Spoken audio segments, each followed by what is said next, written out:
You wake up exhausted not from lack of sleep but from dragging a corpse through life, the corpse of who you pretend to be. Your calendar is full. Your notifications never stop. You're functioning according to every metric society values. Yet beneath this performance, you're dying. Your smile isn't yours anymore. Your voice sounds scripted. Your enthusiasm feels manufactured. You've become a ghost haunting your own existence, and the most terrifying part, you didn't even notice it happening. Carl Jung saw this condition coming decades before it became our collective epidemic. He named it the tyranny of the persona, the social mask you constructed to survive in a world that rewards conformity and punishes authenticity. What began as necessary adaptation has become your prison, a meticulously crafted performance that's suffocating the real you. Let's be brutally honest, your life doesn't belong to you. It never did. Look at your career. Did you choose it from desire or from fear? Your relationships, how many exist because you need validation rather than connection? Your daily habits, how many are authentic expressions rather than socially acceptable performances? That uncomfortable silence you feel right now, that's your authentic self trying to speak through years of suffocation. It's been screaming for decades while you've been too busy performing to listen. You're not tired because you're doing too much. You're tired because you're betraying yourself too often. Each time you swallow your truth to maintain peace, each time you smile when you want to scream, each time you say yes when everything in you wants to say no, you're committing psychological suicide in slow motion. The privilege of a lifetime is to become who you truly are, Jung declared. But here's what he didn't emphasize strongly enough. Becoming who you are requires killing who you've been pretending to be. This isn't gentle personal growth, it's psychological death and rebirth. It will cost you relationships. It will dismantle your identity. It will force you to stand naked in a world that demands costumes.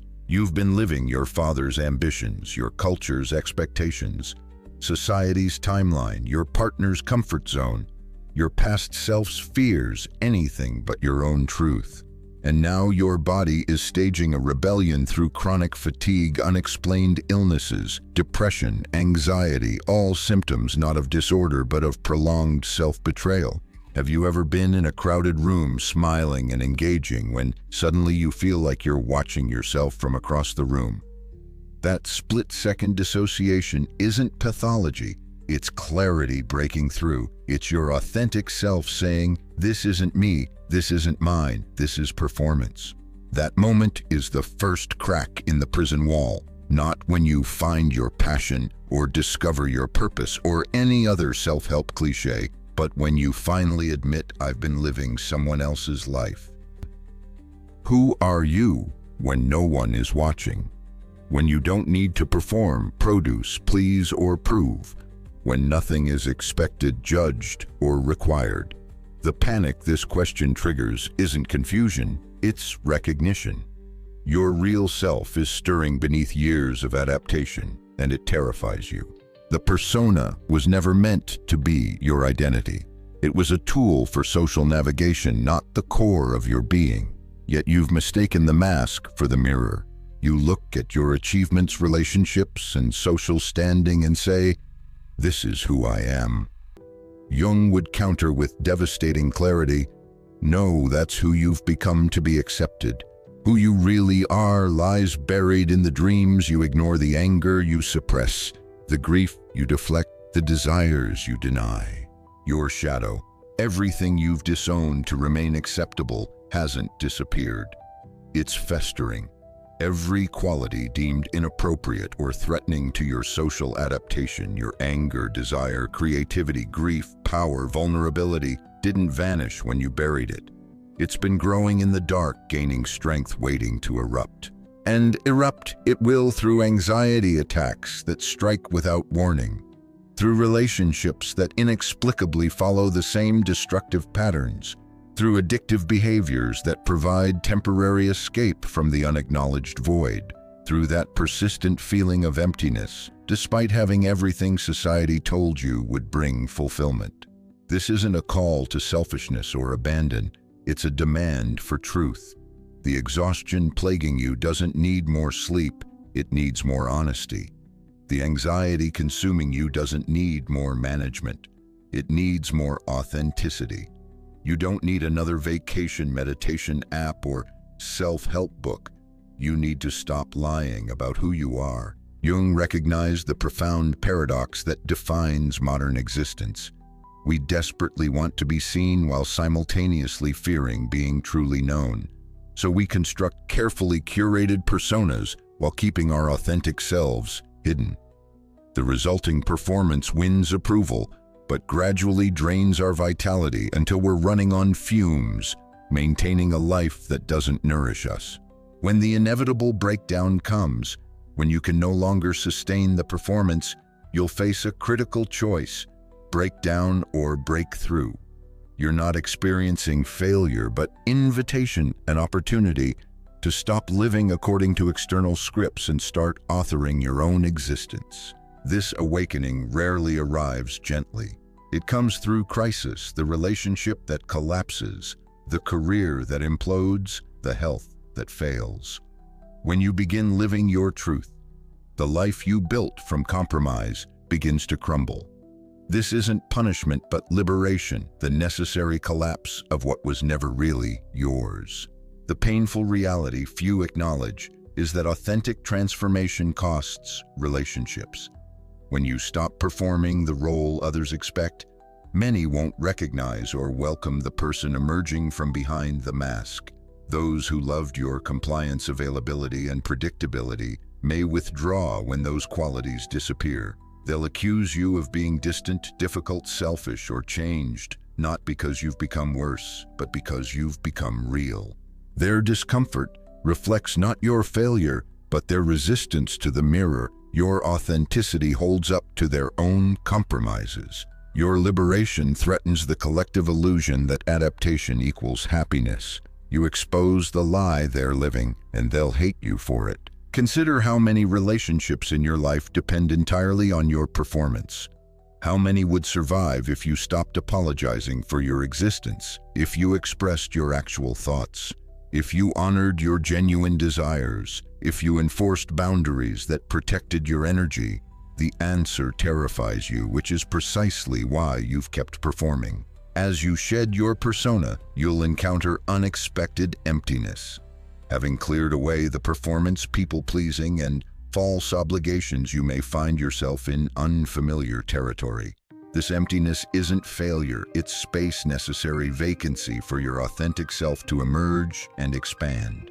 For years, possibly decades, you've filled every moment with noise, busyness, and distraction, anything to avoid confronting the void. Now facing that void is your most essential work. The discomfort you feel in silence isn't boredom, it's withdrawal from the addiction of external validation. Like any withdrawal, it feels like death before it feels like freedom. This void feels threatening because your identity was previously anchored in external validation. You defined yourself by others' responses to you, their approval, their need, their validation. Now you're becoming someone who exists independently of others' reactions. This transition creates not just outer conflict, but inner disorientation. Jung warned that this phase of individuation would be isolating. Your very presence becomes disruptive, not because you're intentionally provocative, but because authenticity itself disturbs the collective agreement to prioritize harmony over truth. You'll enter rooms and sense tension, not from what you say, but from what you no longer permit. People will feel uncomfortable around you without understanding why. Look around at the collective performance happening daily. The social media feeds curated to hide struggle, the workplace conversations designed to maintain status, the family gatherings where everyone plays their assigned role. When you step out of this choreography, you become a threat to its continuity. Your authenticity exposes others' inauthenticity without a word spoken. This discomfort arises because you're no longer participating in mutual pretense. The version of you that dimmed your light to keep others comfortable has departed. Now you arrive fully present, and your authenticity implicitly challenges others' compromises. Without intending it, you've become a walking confrontation. The result is fewer but deeper connections. You'll no longer wonder, do they like me, but rather, do I feel like myself around them? This shift fundamentally changes your relationship with the world and cannot be reversed once initiated. You've taken the red pill, and there's no going back to comfortable illusion. Most people live their entire lives in the shallows of human connection, liked but not known, included but not seen, accompanied but profoundly alone. They trade depth for breadth, authenticity for acceptance. They collect hundreds of connections that wouldn't survive a single honest conversation. This is the bargain most make, and it leaves them surrounded yet isolated. When you choose depth over breadth, authenticity over acceptance, you're choosing a path most won't understand. They'll call you isolating when you're simply selecting with discernment. They'll label you difficult when you're merely being truthful. They'll accuse you of changing when you're actually revealing who you've always been beneath the performance. Jung believed this process wasn't just psychologically necessary, but spiritually sacred. Wholeness is not achieved by cutting off a portion of one's being, he wrote, but by integration. You're not rejecting your adapted self, but incorporating the authentic aspects that adaptation excluded.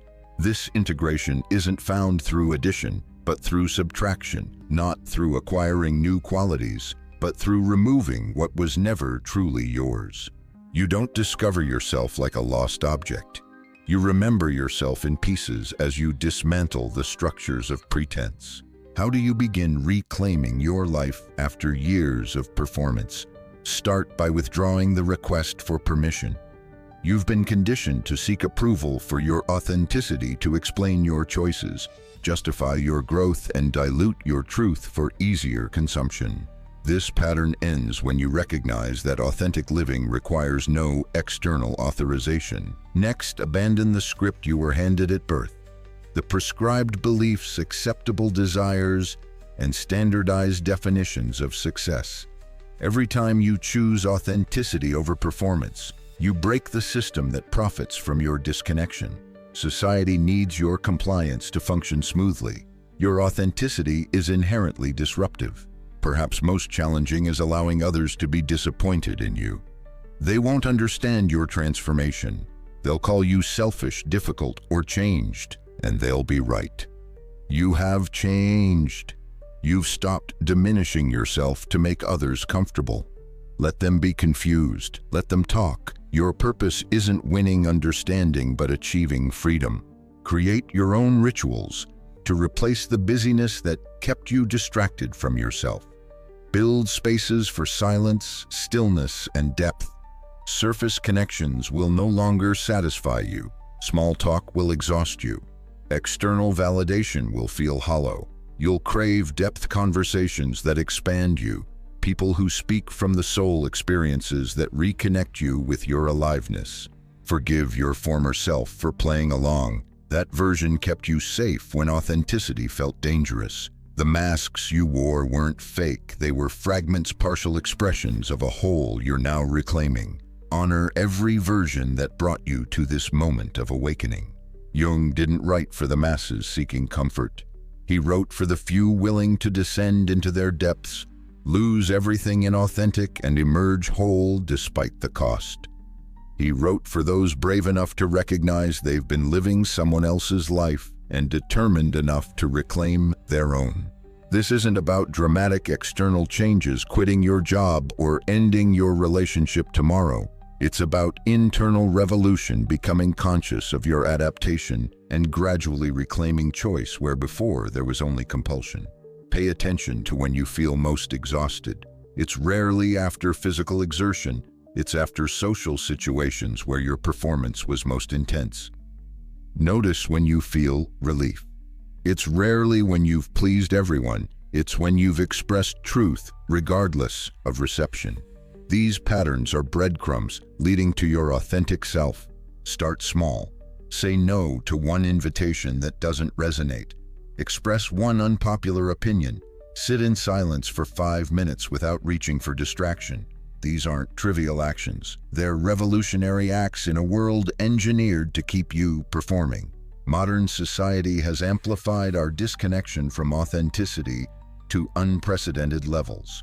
Social media has created a global stage for our personas, while our authentic selves starve in isolation.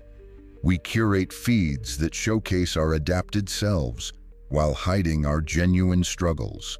We measure our worth in likes, shares, and comments, external validation metrics that further cement our dependence on others' reactions.